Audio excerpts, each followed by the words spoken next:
네, 그러면 NCS 기반 개인 상담 역량 평가 방안에 대한 발표를 시작하도록 하겠습니다. 연구의 이 발표 내용은 연구의 필요성부터 해서 기존의 상담 실무 역량을 어떻게 평가해 왔는지를 개략적으로 보고, 상담 역량 평가를 NCS 기반이라고 할 때 어떤 걸 근거로 해서 하느냐 하는 것들을 NCS 심리 상담에 나와 있는 걸 중심으로 살펴보도록 하겠습니다. 그리고 실제로 이거를 적용을 해서 NCS 기반으로 개인 상담 실무 역량을 평가할 때 어떤 방안으로 할 수 있을지를 안을 만들어 본 게 있는데 그것을 발표하도록 하겠고, 이것이 앞으로 이제 계속 진행되기 위해서는 어떤 과제가 있을지 등의 순서로 오늘 발표를 하도록 하겠습니다. 일단 이제 이런 연구가 필요한 이유에 있어서는 최근에 코로나 사태나 그 이전의 여러 재난이나 혹은 뭐 그런 재난이 없다 할지라도 일반적으로 국민들이 상담을 필요로 한다라고 하는 것은 많은 언론을 통해서 혹은 많은 연구를 통해서 이제 알려져 있습니다. 그만큼 이제 많은 상담을 잘 해주려면 당연히 전문 상담사가 필요한데, 그 전문 상담사가 정말 전문적인 역량을 가진 사람들이냐 하는 것이 중요한 관심으로 떠오르고 있습니다. 작년에도 여러 가지 언론을 통해서 문제들이 제기가 됐었는데, 결국은 이제 상담에 있어서 기준, 그러니까 무엇이 상담이냐부터 해서 어떤 사람이 상담을 할 수 있지, 또 무엇을, 어떤 행위를 상담으로 인정할 수 있지 등에 대한 어떤 기준이 명확하게 있지 않기 때문에 지금 민간 자격증도 많게 보면 4,000개 정도 있다고도 하는데, 그런 상담 자격이 운영되고 있고, 또 그런 교육도 몇십 시간짜리 교육에서부터요, 대학원 공식 교육과정, 또 여러 가지 학교에서 요구하고 있는 수련과정 등 다양한 이제 교육이 운영되고 있습니다. 또 이제 국가 자격이 청소년 상담사나, 전문 상담교사나 직업 상담사 등이 있고, 또한 이제 현행 우리나라의 법률 중에 약 100여 개 이상이 상담 혹은 상담 사업을 규정을 하고 있는데, 그런 많은 자격이나 법률 근거한 상담도 되고 있지만 거기에도 일관된 기준이 잘 제시되어 있지 않습니다. 그러다 보니까 국민들도 혹은 상담사들도 정말 기준이 뭘까 하는 것에 대해서 의구심을 가질 수밖에 없습니다. 반면 이제 우리와 유사한 업무를 한다고 생각할 수 있는 이제 의료계 의사들이나 간호사들이나 혹은 사회복지사도 그들의 자격을 취득하기 위한 이제 교육, 또 자격의 어떤 수준, 이런 것들에 대한 국가적인 기준을 가지고 있고 그걸 제시하고 있고, 그래서 국민들이 혹은 그들 스스로도 우리는 이런 수준의 어떤 역량을 가지고 있는 사람들이다 하는 것들을 인정하고 또 인정받고 있다고 할 수 있습니다. 그래서 우리 상담계에도 이런 의료계를 참조해서 그런 일정한 기준에 혹은 국가적인 기준을 이제 제시하고, 또 그런 기준에 도달했다는 것을 이제 평가할 수 있는 그런 기준들이 필요할 것이라고 생각합니다. 그래서 이 NCS 기반 상담 자격, 그리고 또한 그 자격을 평가할 수 있는 어떤 평가 준거, 이런 것들이 필요하고, 그것을 이제 이 연구에서 해보려고 시도를 했습니다. 다음으로 이제 기존에 우리 상담계에서는 상담 실무 역량을 평가를 해왔었는데 어떻게 해왔는가 하는 것들을 잠깐 보도록 하겠습니다. 일단 우리나라의 이제 상담사 자격심사, 즉 상담사 자격을 부여할 때 어떤 식으로 역량 평가를 해왔는지, 그리고 또 상담 인력을 채용하는 과정에서는 어떻게 역량을 평가를 해왔는지를 살펴보겠고, 또 외국에서는 상담사 역량 평가를 어떻게 하는지를 몇 개의 사례를 살펴보도록 하겠습니다. 우선 이제 대표적인 국가 자격이라고 할 수 있는 이제 청소년 상담사 같은 경우에는 일단 필기 시험을 보고 면접 시험을 보고 그 다음에 자격 연수를 실시합니다. 여기서 필기 시험과 면접 시험이 자격 검정일 텐데, 이 필기 시험은 이제 지식을 확인하는 과정이고, 이제 면접 시험에서 인성이라든지 혹은 이 사람의 실무적인 상담 역량을 평가한다라고 볼 수 있을 것 같습니다. 지금 그 청소년 상담사를 이제 법적으로 규정하고 있는 곳에서 이 면접 항목으로 제시되는 게 있습니다. 지금 표에 있는 것처럼 청소년 상담사로서의 가치관 및 정신 자세, 전문적 지식 및 수련 정도, 예의 품행, 성실성, 의사표현의 정확성, 논리성, 창의성, 판단력, 지도력 등이 있는데, 상담과 관련해서 직접적인 내용이라고 본다면 아마 두 번째에 있는 전문적 지식 및 수련 정도일 거라고 생각됩니다. 근데 실제로 이제 면접을 할 때 보면은 지식을 묻는 것보다는 이제 사례를 주고 사례에 대한 이해나 오늘 연구를 어떻게 할 것인가, 이런 것들을 면접하는 것으로 알고 있습니다. 그다음에 이제 직업 상담사라는 국가 자격에서도 자격 검정하면서 역량 평가를 하는데 여기도 역시 이제 필기 시험하고 이제 실기 시험을 합니다. 이제 실기 시험에서 그런 이제 실무적인 역량을 평가를 하는데 이제 1급과 2급으로 나눠져 있는 직업 상담사에서 1급과 2급별로 이 무엇을 실무 평가를 할 것인지가 자세하게 규정되어 있습니다. 지금 이제 표에 보면 첫 번째 이제 1급 같은 경우에 직업 상담 실무를 과목으로 해서 평가를 하는데 항목 중에 이제 첫 번째가 심층 직업 상담. 이고 그 세부 항목으로 초기 면담하기, 진단하기, 상담 기법 정하기 뭐 등 있고 거기에 세 항목으로 해서 무엇을 할 수 있다, 무엇을 할 수 있다 이런 방식으로 규정을 해놨습니다. 그래서 이제 평가하는 분들이 뭐 어떤 자료나 어떤 행위를 통해서 하는지는 정확하게 뭐 제가 제시하지 못했습니다만 이런 준거라고 하는 것은 일단 그 직업 상담사 자격 검정 자료에 분명하게 제시가 되어 있음을 우리가 알 수 있고 그래서 이 시험을 준비하는 사람들이 이거를 할 수 있는 준비를 해야 되겠구나 이렇게 생각하고 준비를 할 수 있을 것이라고 생각합니다. 그리고 이제 전문 상담학회에서도 자격 검정을 하고 있는데 대표적인 이제 전문 상담학회라고 할 수 있는 한국 상담학회와 한국 상담 심리학회 자격 검정을 보면 유사한 과정을 거치고 있죠. 자격 수련을 일정 어떤 기준을 제시해서 그것을 완성하도록 요구하고 있고 필기 시험을 보고 그다음에 이제 면접 시험을 보고 있습니다. 그래서 사실 핵심은 이제 자격 수련 과정이라고 할 수 있을 텐데 그 과정을 우리는 이제 검정이라고 생각하지는 않습니다. 그건 이제 어떤 기본적인 이미 했어야 될 수련이라고 생각할 수 있고 이제 필기 시험을 통해서 지식을 면접 시험을 통해서 실무적인 역량을 이제 평가한다라고 볼 수 있을 것 같아요. 자격 수련으로 제시하고 있는 것을 보면 예를 들어 개인 상담, 집단 상담, 또 심리 검사 등에 대해서 몇 시간을 해야 된다, 몇 번을 해야 된다 등의 이제 기준이 제시되어 있습니다. 그리고 이제 면접 시험에 관해서는 딱히 이렇게 명확한 문장으로 되어 있는 것 같지는 않은데 아마 이제 상담 사례 개념화 능력이나 윤리적 딜레마 상황에서의 대처 능력, 상담 연구 능력 이런 것들을 이제 면접 시험에서 확인하는 것으로 알려져 있고 또 수험자들도 이런 준비들을 하고 있습니다. 그다음에 이제 이렇게 자격을 갖고 있는 분들을 실제 산업 현장에서 즉 상담계에서 채용할 때 어떤 방식으로 하고 있을까 하는 것들을 몇 개의 사례로 제시해 보겠습니다. 우선 이제 군 상담을 담당하는 병영생활 전문 상담관이라고 하는 것을 채용할 때 보면 이제 거기에 이제 모집 공고에 일정 자격 소지자가 있습니다. 국가 자격도 몇 개 제시되어 있고 민간 자격도 일부 제시가 되어 있습니다. 그리고 모의 상담을 실시합니다. 그 장병을 한 명 데려와서 그 장병을 두고 한 5분 정도 상담을 한다고 합니다. 그러면 이제 그 상담을 받은 그 모의 상담을 받은 장병이 그 상담에 대해서 그 상담자겠죠. 그 사람에 대해서 일정적인 어떤 양식으로 평가를 하고 그것이 이제 면접관들한테 넘어가고 그래서 면접관들이 이제 사례 개념화 평가 즉 어떤 사례를 종이로 주고 그것에 대해서 이야기하는 과정을 거치는데 그 과정에서 이 모의 상담을 했던 그 점수도 일부 활용이 된다라고 합니다. 그 다음에 이제 청소년 상담원, 한국 청소년 상담복지개발원이나 여러 지역에 있는 청소년 상담 지원 센터 이런 곳에서 이제 채용을 할 때 지금 많은 국가기관이 이제 NCS 기반 채용을 하고 있기 때문에 그 채용 공고문에 보면은 이러이러한 NCS를 기준으로 우리는 채용한다. 이런 업무들을 할 테니까 이런 준비를 해라. 뭐 이런 식으로 이제 내용이 나와 있습니다. 청소년 상담원 쪽에 이제 작년 채용 공고를 보니까 거기서 활용하고 있는 NCS는 이제 사회복지의 한 영역인 공공복지 NCS를 쓰고 있고, 그 다음에 청소년 상담복지 NCS를 이제 사용하고 있습니다. 그것을 기반으로 채용한다라고 공고를 했었습니다.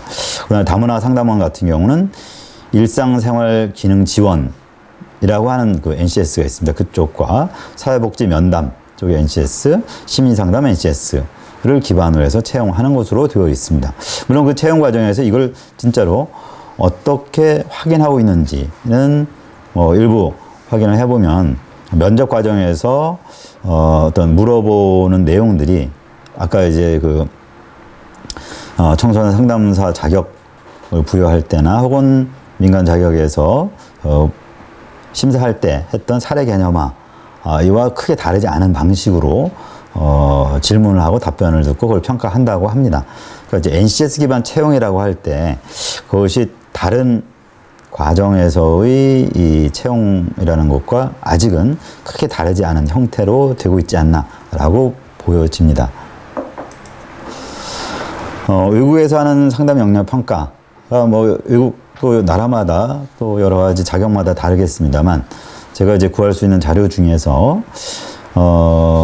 미국에서 이제 유학하셨던 분들이 제시해 주셨던 것 중에 Counselor Competency Scale Revised라고 하는 것을 제가 소개받았습니다. 그러니까 상담자 역량 척도라고 할 수 있는데 상당히 좋은 평가 도구라고 생각해서 일단 이제 가져와 봤습니다. 여기서는 크게 이제 두 파트로 나눠서 첫 번째 파트는 상담 기술과 치료 조건, 두 번째 파트는 상담 자질과 행동 이렇게 해서 첫 번째 파트에서 12개의 기술, 두 번째 파트에서 11개의 영역을 제시를 했고 그것에 대해서 5점 척도로 평가하도록 하고 있습니다. 예시된 내용을 보시면 파트 1에서 Counseling Skills and Therapeutic Condition 해서 뭐 1A부터 쭉 이제 제시가 되어 있는데 첫 번째 있는 게 Non-verbal Skills, 두 번째가 Encourages, 세 번째 Question, 네 번째 Reflecting 뭐 이런 식으로 이제 스킬이 제시되어 있고 그게 구체적으로 뭘 말하느냐라고 하는 것도 이제 제시가 되어 있습니다. 물론 이런 이제 단서들만 제시되어 있고 이것이 구체적으로 어떤 수준으로 하는가 라고 하는 것에 대한 것도 있는데 지금 이 표에 제시 한계상 지금 제시하지 못했습니다만 5점 척도는 가장 잘하는 것인데 거기에서 이제 어떤 모습을 보이면 5점을 한다, 4점을 한다 이런 것도 이제 제시가 되어 있습니다. 그 다음으로 이제 두 번째로 제시해 드린 척도는 Counseling Practicum Competence Checklist라고 하는 건데 이건 미국의 이제 한 대학에서 사용하고 있는 것을 구해서 지금 제시를 했습니다. 여기는 이제 상담 조력 관계부터 해갖고 크게 이제 6개의 영역으로 해서 각각 5문항에서 크게 많으면 13문항까지의 문항들을 제시를 하고 그것을 이제 3점 척도로 평가하는 그런 체크리스트를 이제 볼 수 있었습니다. 그러니까 비교적 좀 더 구체적인 항목들을 제시하고 그것을 이제 정량화하는 척도를 갖고 함으로 인해서 준비하는 사람들이 무엇을 어떻게 해야 되는지 혹은 뭐 평가하는 분들도 무엇을 어떻게 평가하는지가 비교적 상세하게 나와 있다라고 생각됩니다. 그래서 뭐 이런 것들을 참조해서 우리나라에서도 여러 상담자 역량을 평가할 때 이런 도구를 활용하면 물론 시간과 노력이 들긴 하겠지만 좀 더 정확한 평가들을 할 수 있지 않을까라고 생각을 했습니다. 예. 그 다음에 이제 그럼 본 연구의 이제 본격적인 내용이라고 생각할 수 있는 NCS 기반 개인 상담 역량 평가를 한다고 했을 때, 자, 우선 이제 그것의 근거를 뭘로 할 것이냐 하는 것들을 말씀드리도록 하겠습니다. 지금 이제 NCS 기반이라고 할 때 일단 현재 개발되어 있는 심리 상담 NCS라고 하는 것을 이제 기반으로 해서 보려고 하고 있고요. 그 다음에 이제 요 발표에서는 이제 개인 상담 역량이라는 측면을 보려고 합니다. 그래서 그 심리 상담 NCS의 12개의 그 영역이 있는데 그 중에 이제 개인 상담과 관련된 것이라고 보면 아마 이제 접수 상담이라는 영역과 개인 심리 치료 상담이라는 영역일 것으로 생각됩니다. 그 이제 NCS라고 하는 현재 우리나라의 국가 이 역량 평가 국가 지문 능력 평가라고 하는 그 쪽에서는 5점 척도로 평가하도록 되어 있고요. 그 다음에 이제 접수상을 구분해 놨습니다. 호소 문제 파악하기, 내담자 정보 수집하기, 문제 수준 분석하기 등 해서 5개의 능력 단위 요소가 제시되어 있고요. 개인 심리 치료 상담 같은 경우는 이제 6개의 능력 단위 요소가 제시되어 있습니다. 상담 구조화하기, 상담 관계 형성하기, 사례 개념화하기 등. 물론 이제 접수 면접과 개인 심리 치료 상담을 다른 방식으로 그 항목들, 하위 항목들을 구성할 수 있을 텐데, 당시 이 NCS를 개발할 때 그 연구진들, 그리고 또 실무에 계신 분들이 이렇게 구성된 것들에 대해서 합의를 하고 이것을 이제, NCS, 즉 국가 표준으로 하자라고 해서 이제 2015년도 때 연구가 완료가 됐었습니다. 그다음에 이제 접수 상담 쪽에서 보여주고 있는 이제 평가 문항을 잠깐 예시를 보시면, 첫 번째가 이제 접수 면접에서 첫 번째가 호소 문제 파악하기였었는데, 내담자가 상담을 받으려는 계기, 목적, 배경 등을 명료화할 수 있다. 내담자에게 접수 상담의 목적, 내용, 비밀 보장 관련 내용을 이해하기 쉽게 설명할 수 있다 등 이제 여러 평가 문항을 제시했고, 그것을 매우 미흡 1점부터 매우 우수 5점까지로 평가할 수 있도록 제시를 했습니다. 이것은 이제 NCS가 공통적으로 이런 형태로 하고 있고, 여기 평가 문항에 들어가 있는 내용들은 NCS에서 수행 준거라고 제시했던 내용들을 그대로 가지고 와서 사용하고 있는 것입니다. 그래서 이것을 준비하는 수험자들 혹은 평가자 입장에서 봤을 때 이 수험자가 이런 영역들을 준비해야 된다라고 하는 것들을 비교적 명확하게 제시하고 있다고 할 수 있습니다. 개인심리치료 평가 문항에서도 상담 구조화하기에서 보면 내담자의 상담 계약 이해 여부를 확인할 수 있다. 심리상담 진행에 대해 내담자에게 설명할 수 있다 등의 이제 이런 평가 문항들을 제시했고, 역시 1점부터 5점까지 평가하도록 표를 만들어 놓았습니다.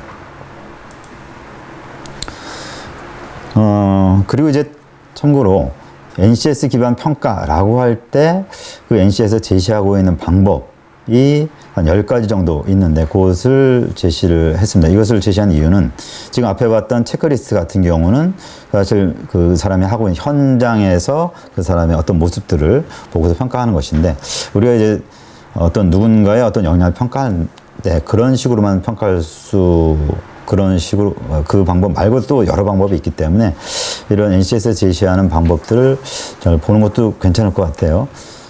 예를 들어 포트폴리오라는 것도 있고, 문제 해결 시나리오를 써보는 것도 있고, 우리가 보통 하고 있는 서술형 시험, 논술형 시험, 사례 연구도 있고, 평가자가 이제 그 어떤 질문하는 것을 평가자가 이제 응답하는 것을 평가하는 것도 있고, 평가자가 체크리스트 하는 것도 있고 등등등. 해서 이런 여러 가지 평가 방식이 있기 때문에 이 중에 어떤 것들을 이제 우리가 개인 상담 역량을 평가할 때 사용할지는 좀 더 고려를 해볼 수 있을 것이라고 생각됩니다. 그 다음에 이제 평가 지침으로 제가 제시하는 것은 그 NCS를 개발할 때 NCS의 기본적인 폼이 있는데, 그 폼의 내용 중에 하나가 이 영역을 평가하려면 어떻게 할 것이냐라고 하는 것을 그 연구진들이 구성하도록 되어 있습니다. 그래서 당시 저희 연구진들이 만들었던 것이 접수 상담을 평가할 때는 제시된 것처럼 서술형 시험, 그 다음에 논술형 시험 등등등을 활용할 수 있겠다라고 했고, 거기에 이제 보시면 평가 유형에 과정평가가 있고 결과평가가 있습니다. 이 과정평가라고 하는 것은 우리 대학으로 생각해 본다면 한 학기 수업을 할 때 1주부터 15주까지 쭉 진행하면서 이 학생의 어떤 수련 과정 속에서 평가하는 것을 이제 과정평가라고 할 수 있고, 결과평가는 그것이 다 끝난 이후에, 한 학기가 끝난 이후에 우리가 기말고사를 본다고 할 때 그런 평가하는 방식을 이제 결과평가라고 볼 수 있습니다. 지금 이제 직업상담사 같은 경우가 검정형이 있고 과정 이수형이 있는데, 검정형에서 평가하는 것은 이 표에 의하면 이제 결과평가라고 할 수 있어요. 이 사람이 다 수련을 끝난 다음에 결과적으로 어떤 역량이 있지라는 평가하는 것일 것이고, 그 과정 이수형 쪽에서의 평가는 과정을 뭐 400시간 이상이면 되는데 지금 보통 600시간을 운영하고 있습니다. 그 600시간을 운영하면서 중간중간 체크하는 그 어떤 평가 과정을 요구하고 있는데, 그것이 이제 과정평가라고 할 수 있을 것입니다. 그래서 당시 접수 상담에 대해서 이런 평가 방법을 이런 평가 유형에 할 수 있다고 저희가 이제 표를 만들었었고, 역시 개인심리치료 평가에서도 개인심리치료는 이제 포트폴리오도 넣고 문제 해결 시나리오도 넣고 해서 많은 방법을 이제 활용할 수 있다라고 봤고, 역시 과정평가와 결과평가로 나누어서 제시를 했었습니다. 예, 이런 것들을 이제 참조해서 제가 이제 이 연구에서 어떤 방안으로 시범적으로 만들어 봤던 것을 말씀드리도록 하겠습니다. 일단 저는 접수 상담과 개인 심리치료 상담을 평가할 때 아마 이런 걸 사용할 수 있지 않을까 했습니다. 사례 연구 방법, 그 다음에 역할 연기 방법, 구도 발표 방법. 근데 이제 사실 이 세 개를 다 어떤 식으로 평가할 것까지는 제가 이제 구성은 아직 못했는데, 우리가 이제 활용할 수 있는 방법은 이 정도일 것이다 라고 생각을 했고요. 평가 내용은 뭐 아까 보셨던 것처럼 접수 상담에서 제시했던 5가지의 그 능력 단위 요소, 개인 상담 명령에서 볼 것은 역시 NCS 개인 상담, 개인 심리치료에서 제시한 상담 구조화부터 이런 여러 가지 것들을 볼 수 있을 것이라고 생각을 했습니다. 평가 자료는 이제 상담 실연을, 즉 이제 면접하시는 분들, 실무 평가를 하시는 분들 앞에서 상담을 실제로 해보도록 하는 것을 통해서 할 수 있겠다라고 생각했는데, 상담을 실제 해본다라고 하면 이제 접수 상담 쪽은 이게 상담 사례가 제시된 것을 이제 파악해서 정리해서 한번 얘기해봐라, 이런 방식으로 이제 생각을 했었고, 개인 상담은 모의 상담을 해보는 것으로 생각했습니다. 물론 모의 상담이 쉽지 않은, 시간과 또 대상을 어떻게 할 것인가 어려운데, 저는 이제 2명의 수험자가 서로 내담자 역할을 해보는 방식으로 개인 상담을 해보는 것을 생각을 했습니다. 그래서 접수 상담 30분 해보고 개인 상담 30분 해보고 하는 방식으로 이제 일단 구안을 해봤고요. 일단 각각을 좀 말씀드려 보겠습니다. 접수 상담 같은 경우는 평가 시간을 30분으로 하는데 15분 정도는 이제 사례를 주고 그것을 이제 검토하고 사례를 한번 정리해 보게 하고, 그 정리한 내용에 대해서 15분 정도를 어떤 설명 및 질의응답을 해보는 것으로 생각을 했습니다.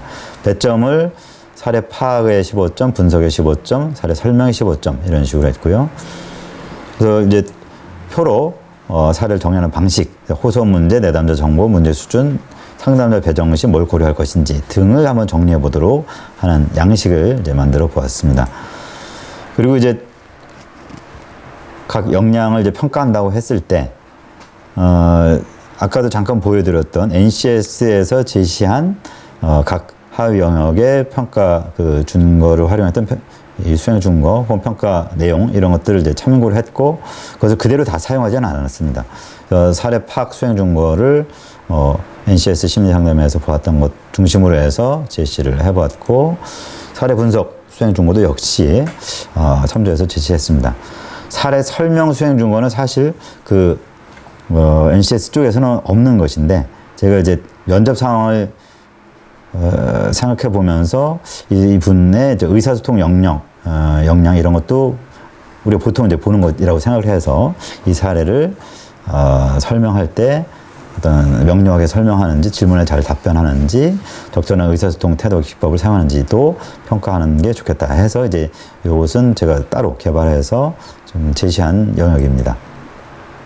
마찬가지로 개인 상담 역량도 동일한 방식으로 평가하는 것을 제안했는데, 일단은 이제 평가 시간 30분을 3개의 모의 상담 상황을 제시를 하고 혹은 실현을 해보고 하는 것에 25분, 그 다음에 이것을 종합 정리 질의응답하는데 5분 이렇게 해봤습니다. 그리고 3개의 모의 상담 상황에 대해서 15점씩 배점을 하고 전반적 상담 태도에 10점을 배점을 해서 55점을 하는 것을 구안을 해봤습니다. 구체적인 이제 역량평가의 이제 내용에 있어서 상담 구조화나 상담 관계 형성, 그다음에 상담 목표 수립이라고 하는 것은 제가 생각한 이제 세계 모의 상담 그 내용과 관련해서 NCS 심리 상담을 심리 치료 쪽을 이제 활용을 해서 이게 준거를 제시를 해본 것이고요. 마지막에 있는 전반적 상담 태도 같은 경우는 아까 이제 접수 상담에서 어떤 제시, 의사소통 이걸 본 것처럼 전반적으로 이 수험자가 이 모의 상담을 할 때 가지고 있는 태도를 살펴보는 것으로 해서 2개 문항을 제시를 했습니다. 예, 우리가 이제 이런 지금 제가 제시한 내용은 시범적으로 만든 것이기 때문에 여러 가지를 고려해서 앞으로 많은 것들을 해야 될 것이라고 생각이 되는데, 향후 이제 우리가 이런 것들을 잘 구성을 해나갈 때 참조할 수 있는 많은 것들이 있다고 생각됩니다. 아까 이제 미국에서의 이제 자료에 대해서 잠깐 말씀을 드렸었는데, 제가 이제 또 다른 자료들을 보다 보니까, SLO라고 하는 것을 활용하는 그 표가 있더라고요. SLO라고 하는 것이 Student Learning Outcome. 그래서 학생이 학습한 것의 성과 혹은 결과라고 할 수 있는데, 그것을 이제 평가하는 어떤 과정을 그림을 그려놓고 그것에 따라서 여러 자료를 수집하고 그것을 가지고 이제 이 학생들의 상담 역량 평가를 할 수 있다라고 제시를 하고 있었습니다. 그래서 우리나라에서 제가 볼 때는 아직은 그런 상담 상담을 공부하는 학생 혹은 뭐 수련생 혹은 자격을 취득하고 하려고 하는 후보생의 어떤 과정에 대한 일정한 그림을 제시하는 것이 아직은 부족하지 않나라고 생각되는데 그것을 좀 그림을 그릴 수 있으면 좋겠다라고 생각됩니다. 일단 제가 이제 마련한 그 안까지는 다 말씀드렸고요. 이런 것들이 이제 이 발표를 기초로 해서 향후 더 발전을 할 것이 필요하다고 생각되는데 그렇게 발전하기 위해서 필요한 것은 한 3가지 정도 생각을 해봤습니다. 하나는 이제 상담 역량에 대한 표준을 마련하는 것이 필요할 것 같습니다. 그러니까 개인 상담을 뭐 10시간 수련했다. 라는 시간에 대한 수련 그 제시지 개인 상담을 어떻게 할 수 있는가 수준에 대한 얘기는 아니었던 것으로 저는 생각이 됩니다. 뭐 물론 이제 10시간 하면 이 정도 되겠지라고 하는 어떤 그냥 암묵적으로 합의된 것이 있겠지만 그러나 좀 더 명확한 상담 역량에 대한 표준이 마련되는 게 필요할 것 같고 그 다음에 그것을 도달하기 위해서 10시간 하면 돼가 아니라 2시간은 뭘 하고 2시간은 뭘 하고 이렇게 좀 모듈을 개발을 해서 그 개인 상담 역량을 개발하기 위한 과정이 비교적 명확하게 제시될 수 있으면 좋겠다라고 생각됩니다. 그리고 뭐 오늘 제가 발표했던 것처럼 그 각 역량을 평가할 수 있는 방법이라는 측면에 대해서도 좀 더 구체적인 어떤 안들이 만들어질 수 있으면 좋겠고 그러면 이제 평가받아야 될 후보생들도 혹은 평가할 그 평가자들도 좀 더 정확한 기준을 가지고 이 상담 역량을 평가할 수 있을 것이라고 생각을 합니다. 예, 이상으로 오늘 발표를 마치도록 하겠습니다. 감사합니다.